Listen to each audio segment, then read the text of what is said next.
Guys, আশা করি তোমরা খুব ভালো আছো। আমি ভীষণ ভালো আছি। কাজলের ভিলেজ কিচেনে সবাইকে স্বাগত। আমি একটা দারুণ রেসিপি নিয়ে আপনাদের সামনে এসেছি। তার আগে আমি একটা কথা আপনাদেরকে বলতে চাই, যারা যারা আমার ভিডিওটা দেখছে তারা অবশ্যই ভিডিও কমেন্ট করো। কমেন্ট আমি এর আগেই বলেছি, সবাইকে এক কথা বলছি, কমেন্ট না করলে তোমাদের ভিডিওতে আমি যেতে পারবো না, তোমাদেরকে আমি সাপোর্টটা রিটার্ন দিতেও পারবো না। তা যাই হোক, আজকে তোমাদেরকে আমি একটা জিনিস দেখাবো, সেটা হচ্ছে কুমড়ো পুঁই শাক দিয়ে কীভাবে মাছের মাথা আমি বানাই, সেটা তোমাদের আজকে করে আমি দেখাবো। আর সেটা খুব কম সময়ের মধ্যে। এই দেখুন, আমি এখান থেকে বাজার থেকে গড়িয়াহাট থেকে আমি জাস্ট বাজার থেকে পুঁই শাক কুমড়ো এনেছি। পুঁই শাকটা একদম টাটকা ছিল, আর পুঁই শাকটা মোটা ছিল বলে আমি দুভাগ করে কেটে নিয়েছি, আর কুমড়ো কেটে নিয়েছি।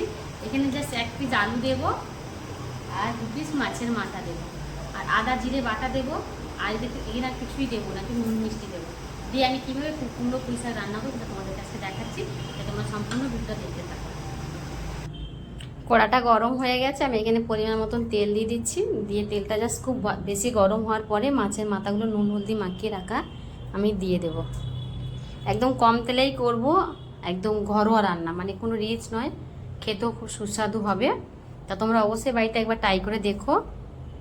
মাছের মাথাটা এইভাবে 2টো মাছের মাথা আমি দিয়ে দিয়েছি, আর মাছের মাথাটা একদমই টাটকা ছিল। খুব কড়া করে মাছের মাথাটা আমি ভাজবো না। ভাজা হয়ে গেছে, আমি এবার তুলে নিচ্ছি। এখানে আমি আর সামান্য একটু তেল অ্যাড করবো, তেলটা অনেক কম হয়ে গেছে, এই কারণে একটু তেল দিয়ে দিলাম। দিয়ে এখানে 5 ফোড়ন দিয়ে দিলাম, তেজপাতা, একটু তেজপাতা, 3টে কাঁচা লঙ্কা দিয়ে দিলাম। দিয়ে এখানে সরু সরু করে আলু একটা কেটে নিয়েছিলাম, আলুটা দিয়ে একটু ভালো করে নাড়াচাড়া করে ভাজাটা করব ভালো করে, যাতে আলুটা একটু ভাজা ভাজা হয়।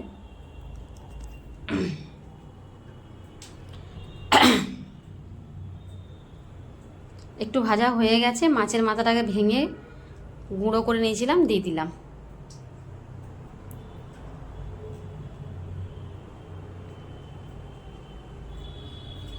এখানে আদা জিরে বাটা আমি দিয়ে দিচ্ছি, আদা আর রসুন বাটা দিয়ে দিলাম।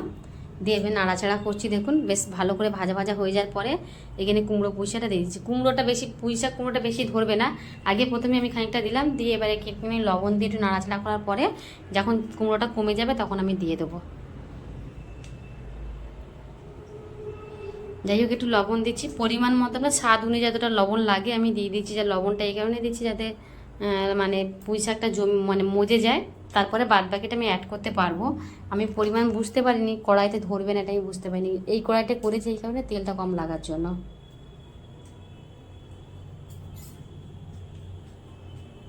বাদ বাকিটা দিয়ে দিলাম। দিয়ে যেই কমে গেল বাদ বাকিটা দেওয়ার পরে আমি এখানে হলুদ গুঁড়ো, পরিমাণ মতন হলুদ গুঁড়ো দিচ্ছি। সামান্য একটু ঝালের গুঁড়ো দিলাম, একদম সামান্য, খুব বেশি ঝালের গুঁড়ো দেবো না। দিয়ে ভালো করে নাড়াচাড়া করে একদম এপিট ওপিট করে একসাথে মিক্স করে নিচ্ছি সবজিটা। দেখুন মানে পুঁই শাকটা এতটাই মোটা যাতে আমার 2 চালা করে দিতে হয়েছে। আর এতে আমি কোনো জল ইউজ করব না, জাস্ট শুধু ঢাকা দিয়ে আমি রান্নাটা করব, আর খেতে খুব ভালো হয়। এই আমি ঢাকা দিয়ে দিলাম, এরকম ঢাকা দিয়ে ঢাকা খুলে খুলে বারবার নাড়তে থাকবো। তার মধ্যে আমি এখানে দিলাম জিরে বাটা, একটু জিরে বাটা দিলাম।